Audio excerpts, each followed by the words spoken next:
മഴമേഘങ്ങൾ പന്തലൊരുക്കിയ പുതുവർഷത്തിൻ പൂന്തോപ്പിൽ കളിമേളങ്ങൾ വർണ്ണം വിതറിയൊരവധിക്കാലം മായുന്നു.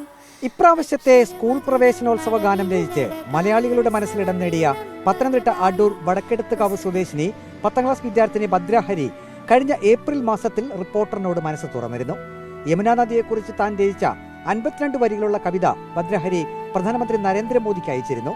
യമുനാ നദിയെ സംരക്ഷിക്കണമെന്ന ഒരു അഭ്യർത്ഥന കൂടി ഭദ്രഹരി തന്റെ കവിതയ്ക്കൊപ്പം പ്രധാനമന്ത്രിക്ക് അയച്ചിരുന്നു. കത്തും കവിതയും കിട്ടിയതായും ഉചിതമായ നടപടി എടുക്കുമെന്നും കേന്ദ്ര സർക്കാരിൽ നിന്നുള്ള മറുപടിയും ഭദ്രഹരിക്ക് ലഭിച്ചിരുന്നു. അന്ന് വീട്ടിൽ വെച്ച് കണ്ടപ്പോൾ ആ ഒരു ആഹ്ലാദത്തിലായിരുന്നു ഭദ്രഹരി. കവിതയും അന്ന് ചൊല്ലിക്കേൾപ്പിച്ചിരുന്നു. എന്തുകൊണ്ടാണ് യമുനാ നദിയെക്കുറിച്ചൊരു കവിത എഴുതിയത് എന്ന് ചോദിച്ചപ്പോൾ ഭദ്രഹരിയുടെ മറുപടി അന്ന് ഇങ്ങനെയായിരുന്നു. യമുനാ നദിയിൽ വിഷപ്പത ഒഴുകുന്നത് വാർത്തകളിലൊക്കെ കണ്ടിരുന്നു. ഇപ്പോൾ ഭരണമാറ്റത്തിന് പോലും യമുനാ നദിയെ ശ്രദ്ധിക്കാത്തത്, അവഗണനയുള്ളത് ഒരു കാര്യമായി പല രീതിയിൽ കേട്ടറിഞ്ഞു.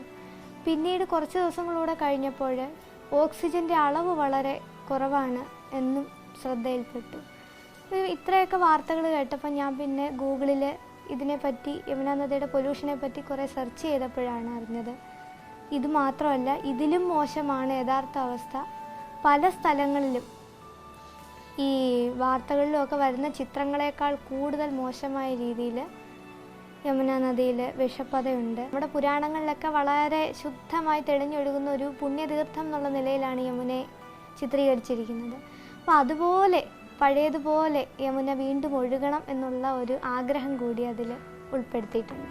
2 തവണ സംസ്ഥാന സ്കൂൾ കലോത്സവത്തിൽ മലയാളം കവിതാരചനയിൽ ഭദ്രഹരിക്ക് എ ഗ്രേഡ് ലഭിച്ചിരുന്നു. താൻ എഴുതിയ കവിതകൾ ഉൾപ്പെടുത്തി ധനുമാസ പൗർണമി എന്ന പേരിൽ കവിതാ സമാഹാരവും പ്രസിദ്ധീകരിച്ചിട്ടുണ്ട്.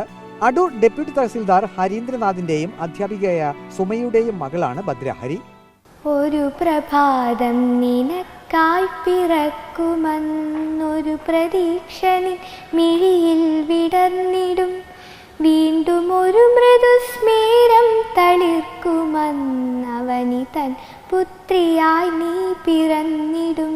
ഭാരതത്തിൻ ഹൃദയരക്തം പേറി ഒഴുകുമാ ദിവ്യ ദർശനം നേടുവാൻ, ആ പുനർജന്മഗീതം രചിക്കുവാൻ ഭാഗ്യമേകുക ദേവി ഞങ്ങൾക്കു നീ. വീഡിയോ ജേർണലിസ്റ്റ് അജി കൊടുമണ്ണൊപ്പം reporter Praveen Purushothaman. In reporter Pathanamthitta. ഭാഗ്യമേകുക ദേവി ഞങ്ങൾക്കു നീ.